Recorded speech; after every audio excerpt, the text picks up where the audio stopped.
They knew I was vulnerable. They knew that.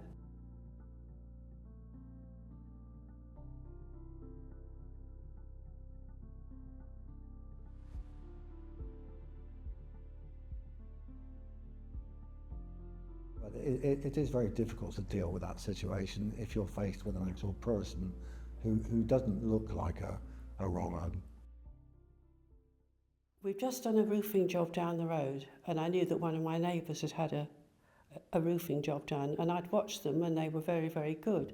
So I immediately thought, oh, well, that's all right, you know, they've done Helen and everything. And so the conversation went on. I felt a bit uneasy, but then I kept thinking, oh, well, if they've done, you know, down the road, made a good job, that's fine. And then went out into the back of the house and said, oh, there are these tiles and those tiles. And then we got to sort of talking about how much it would cost, and out came the spiel about, oh, I can do it a lot cheaper, love, you know, and all that. And I bought it, stupidly, and I wasn't in a good place because at the particular time I had a lot of family worries, and my whole life was based around that. And my first thought when anything wrong with the roof was mentioned is, oh, that's the last thing I need to cope with. On top of everything else, I can't have anything go wrong with the house. So I suppose that was half in my mind. Anyway, he sat in my kitchen, opposite me at my kitchen table, and the other guy stood up, was standing by me, and that's when I felt a bit vulnerable.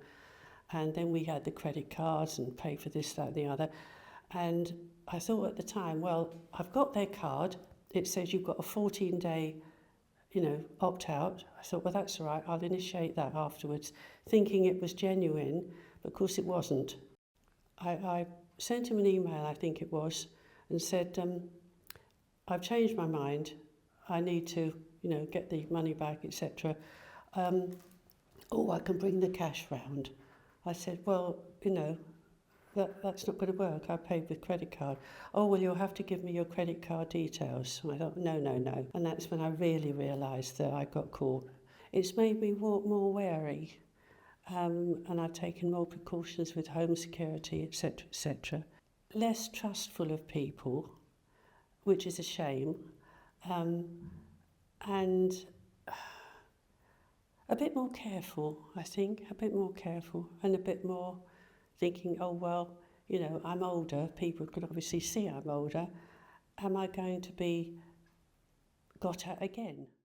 A man approached me, having driven up in a pickup, and said, I'm doing some roofing work up the road, and I just happened to be passing, and I noticed you've got a slate loose on your roof. After some chat, he called his friends, who turned up with a ladder and a young chap and someone else.